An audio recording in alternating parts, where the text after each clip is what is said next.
Ang Project Stella ay isa sa maraming proyekto ng non-profit organization o NGO na Humanitarian Legal Assistance Foundation Incorporated o HLAF na nagbibigay ng free legal services sa mga persons deprived of liberty o PDL sa iba't ibang parte ng bansa. Ang layunin ng proyekto ay para maibsan ang mental health problem ng mga babaeng PDL sa pagkawalay sa kanilang mga anak.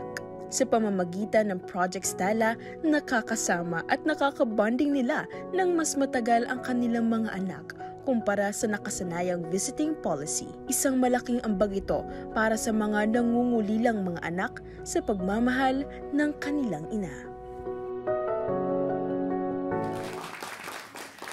At upang mas maipamahagi po natin ang inspirasyon ng proyektong ito para sa ating mga kada, ay makasama po natin ang Communication and Advocacy Associate ng Project Stella na si Mark Angelo Zamora at ang kanilang Communication and Advocacy Officer na si Melvin Nunez. Hi Mark and Melvin! Magandang umaga.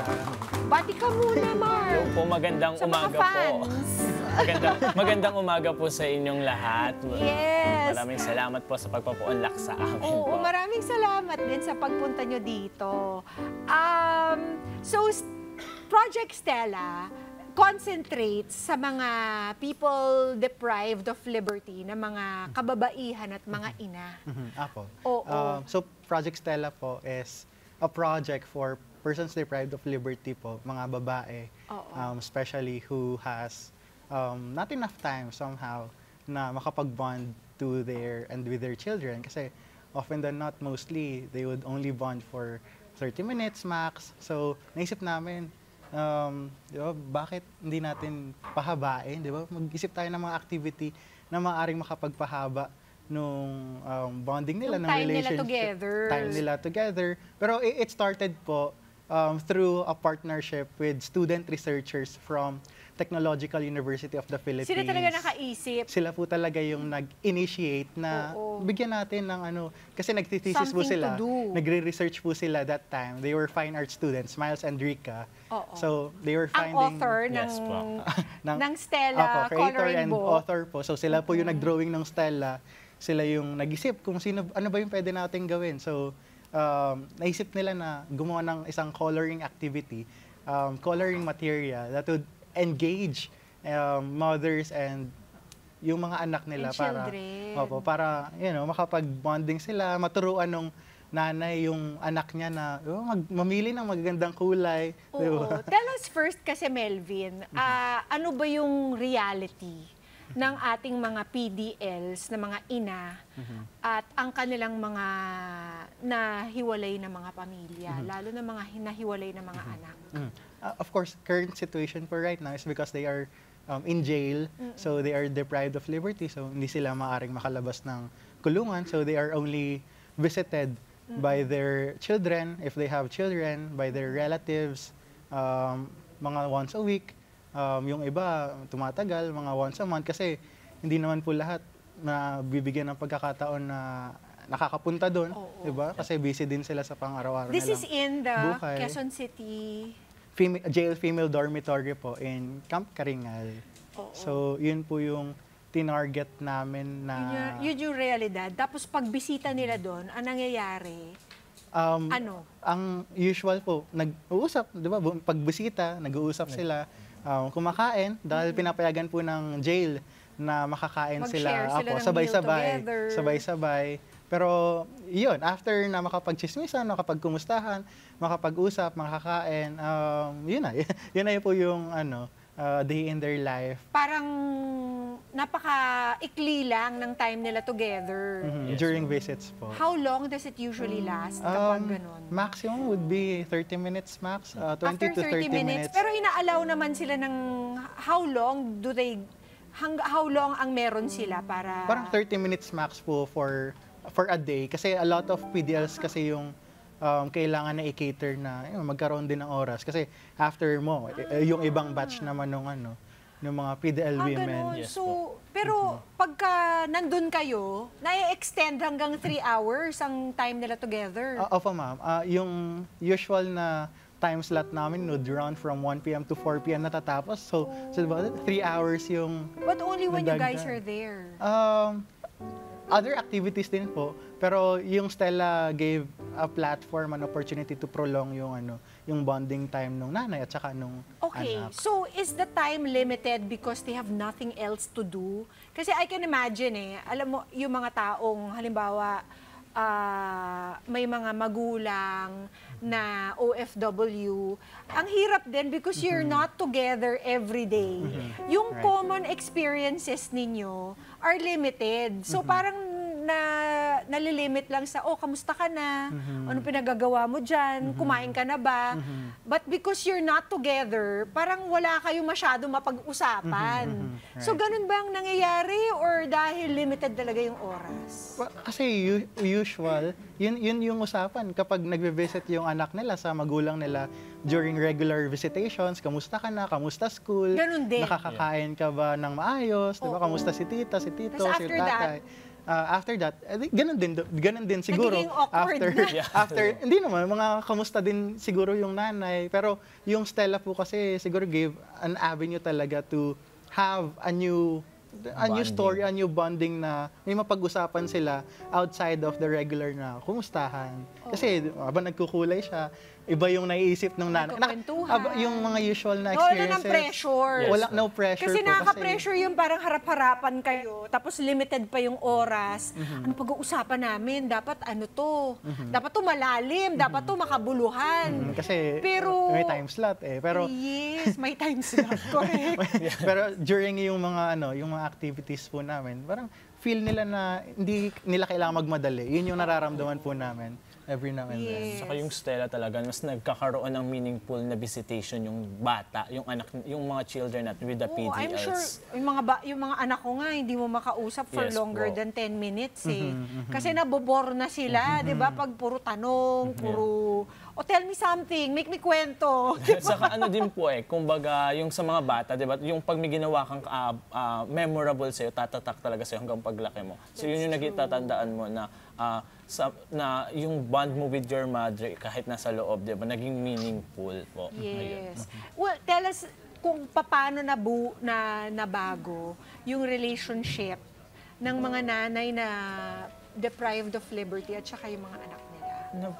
Hindi, yung mga magagandang story kasi there were times po, first time na narinig ko rin during their activity, shinare po nung mother, nung PDL na mother na it was their first time to share again a meal during the visitation and during the activity. Kasi her, parang 5 years, less than 5 years na stay sa loob ng bilangguan, hindi talaga sila nakakapag-share ng meal, hindi nakakapagkwentuhan ng, mas malalim ng sa totoong buhay. Yes. So, dun nila kinulayan, di ba? At binigyan ng panibagong itsura yung bonding nila during their visitation. Saka yung good story po niya, na laging, sa tatlong Stella po namin ginawa, laging may bagong kwento. Yung isang kwento na lahat ng na-experience niya sa loob ng during the Stella Project is bago.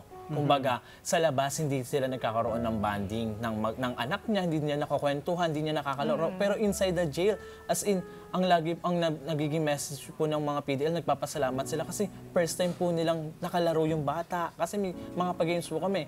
First time po nilang nakwentuhan, first time po nila na kasama mag-bonding, na magkulay po through Stella Project po. Saka, aside from that, nabobo din po yung family kasi kasama din minsan yung father or yung parent, yung another family Doon pa po. sila naging close. Yes po. Kung kailan, 'di ba, si Mami ay nasa loob ng bilangguan.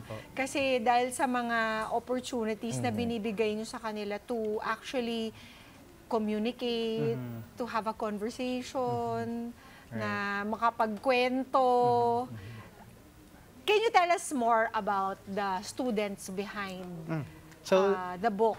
the students really behind of the book. So technically po, Stella is a social behavioral change na activity. We wanted to mobilize yung community para sila yung gumalaw. We were trying to target yung mga students natin in Metro Manila to act para matulungan ma-forward yung karapatan, kapakanan at kalayaan ng mga persons deprived of liberty, lalong-lalo na yung mga may sakit, mga nanay, mga persons with disability, at yung mga bata. So, ang yun nga po, si Miles at si Rica from Technological University of the Philippines, they were doing their research, they were doing their thesis, and then they were trying to partner with us na sana gawin yung output nila, yung research output nila to a jail.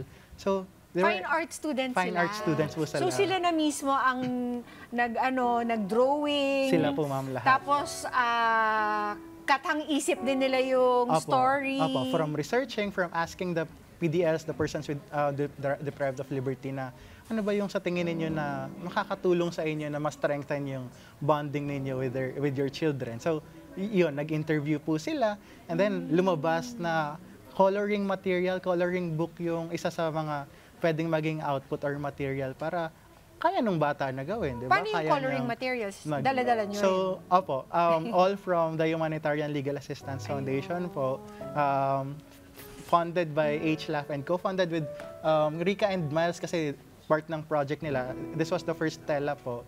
So, lahat ng mga from printing the material, from buying Sila the meals, co-funding po namin parehas. Nice. Can you tell us the story very quickly? Yung ano na lamang, yung gist? Yung story po actually, basically, si Stella, yung tatay niya habang namimingwit, nawala. Nung nawala siya, akala ni Stella, hindi na babalik yung magulang niya or yung nanay niya. Akala niya wala na, iniwan sila. Pero sa tulong po ni Ulap na hiningian ng tulong ng kanyang magulang or ng nanay ni Stella, nakabalik yung magulang or nanay kay Stella. Si Ulap po ang nagiging representasyon po namin sa kanya. Sila po yung mga BJMP personnel po natin or kami rin po sa HLAP na nagiging daan upang or tumutulong para sa mga magulang upang mabalik yung nanay sa kanyang anak tulad ng kwento ni Stella po. So parang the story tells you na kahit nawalay ka sa magulang mo, mahal na mahal ka pa rin ng magulang mo. At ikaw ay makakabalik sa iyong mga anak at kapamilya. Yes po. Makakabalik at makakabalik ka. So hopeful siya na may patutunguhan, di ba? Na hindi lang siya habang buhay mawawala or nakakulong, but bringing hope and joy even inside the jail.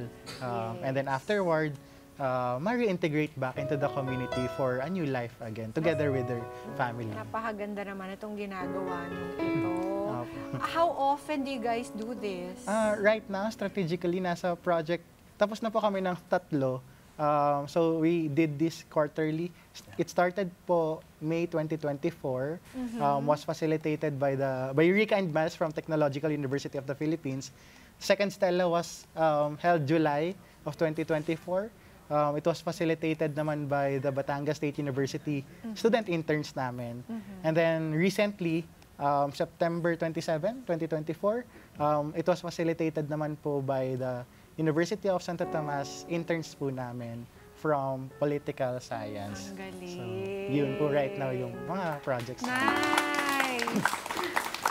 Diba, ang purpose naman talaga ng prison system is to reform, di ba? Reform, reintegrate, PDLs, hindi para i-lock up sila, hindi para i-detain sila kasi may ginawa silang kasalanan, pero para i-reintegrate sila na, although i-acknowledge nila yung kanilang makasalanan, but at the same time, ma-realize nila na may pagkakataon, may mas maraming chances na pwede silang gawin na hindi kailangan gumawa ng masama. Oo, that they can always go back on track, di ba? Kahit sila ay napariwara at some point, di ba? Kumbaga po siya, biktima lamang po sila ng circumstansya.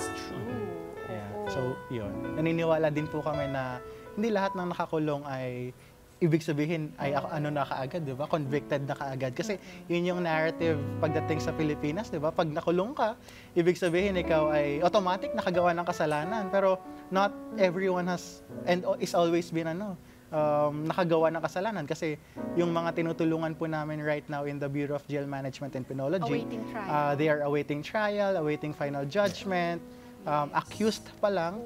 So what we are doing is we are already trying to help them to realize na mayroong hope, di ba, sa iba't ibang mga activity na ginagawa namin. So one way is Stella to bring closer the family members to each other. At in a way, para hindi rin ma-sever yung family, di ba? Right. Yung family ties.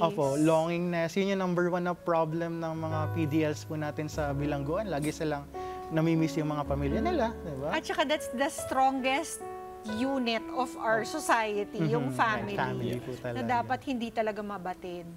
Kaya for Arcadas, ano pa ba mga future plans? Manganganak ba tong coloring book na to? Right now, what we're trying Sana to... merong sequel. Yun po yung ginagawa namin. Sana magkaroon ng sequel. Lahat po ng characters magkaroon ng sequel kasi si Stella, nakita na niya yung tatay niya na nawala, di ba? So, sana magkaroon po ng future. Pero what we're trying to do is we're trying to institutionalize po yung Stella during family visits po ng lahat ng jails sa buong Pilipinas. Kasi, di ba, pag nagkaroon ng mas mahaba, siguro na bonding time with their family, mas ma-feel nila na hindi sila talaga nag-iisa.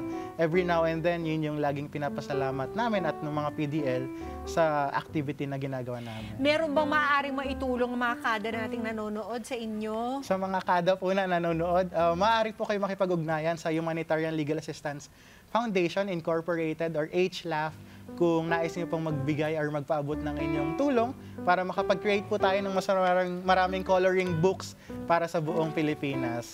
So, galing. Maraming salamat, Melvin and Mark.